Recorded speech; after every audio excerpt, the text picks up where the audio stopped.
Good evening. You're watching CMR Daily Buzz. It's Thursday, January 27th. I'm Misha Allinger, and thank you for joining us. Kicking off this evening's news segment, Public Health has confirmed that 29 persons are hospitalized with COVID-19 infections during the weekly reporting period as Cayman continues to experience an increase in positive test results. The Omicron variant continues to trend upwards with some 4,553 cases present in the Cayman Islands. The weekly epidemiological report also confirmed that growing evidence shows that boosters are effective, offering 89% protection against severe disease requiring hospitalization and 65 to 75% prevention of symptomatic infection. Public Health is preparing to roll out a booster campaign to increase awareness in the Cayman Islands. Foster's Supermarket Republic's location in West Bay has received conditional approval from the Central Planning Authority to expand that supermarket. The CPA noted that the application complied with the Department of Planning's regulation and subject to 13 requirements. Final approval would be granted. Jason Joel Brown was sentenced to jail on Friday for a vicious assault on a woman known to him and her friend. The 28-year-old was remanded to Northwood Prison after making a final admission to dragging the victim with his vehicle. As a result, he will serve given 20 months imprisonment with 10 months to be served immediately and the balance to be suspended for 2 years. The incident was partially caught on CCTV footage and was posted on social media by the victim, where it went viral. The RCIP's Financial Crime Investigation Unit are warning people to beware of online scams, mostly sent via messaging services such as WhatsApp or text messaging. The warning comes after an increase in this type of activity in the community. There are numerous scams claiming to be from banking institutions that include a link asking the recipient to confirm their banking details. These phishing messages seek to obtain bank details.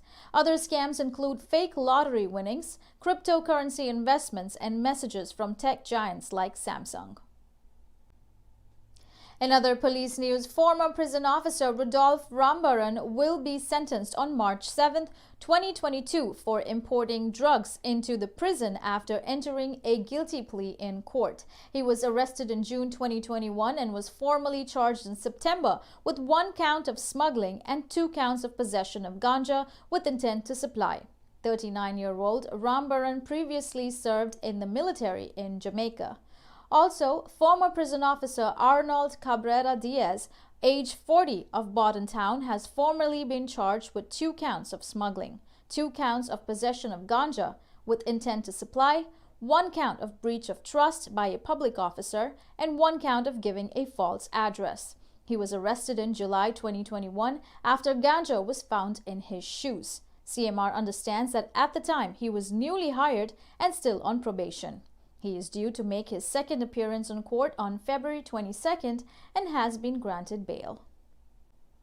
Children under the age of 12 traveling to the Cayman Islands now assume the vaccination status of their travel companions. Children of Caymanians, residents, and work permit holders are allowed to travel to the Cayman Islands regardless of vaccination status. Tourists under the age of 12 are also allowed to visit the Cayman Islands. However, tourists aged 12 and over must be vaccinated to visit the Cayman Islands. For more information on traveling with children, visit explore.gov.ky/coronavirus.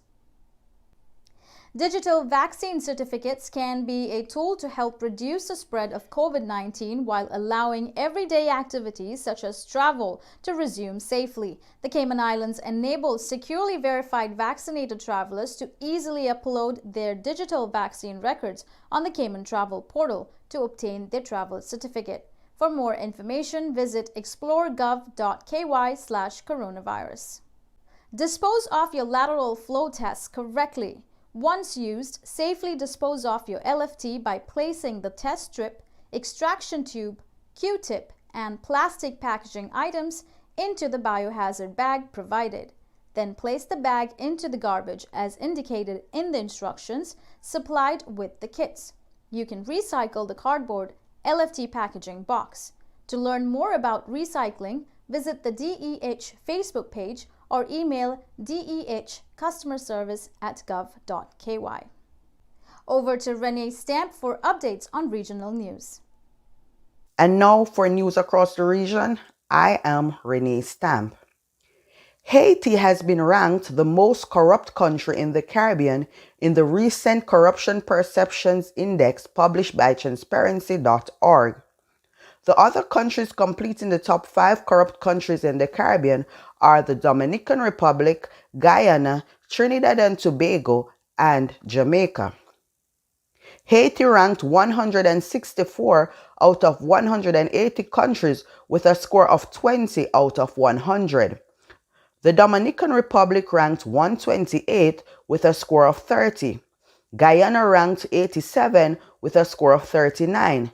Trinidad 82 with a score of 41. And Jamaica ranked 70 with a score of 44. Barbados is ranked the least corrupt country in the Caribbean, ranking 29 out of the 180 countries entered on the index. For the first time in its history, British Overseas Territory Bermuda appointed a female commissioner of corrections.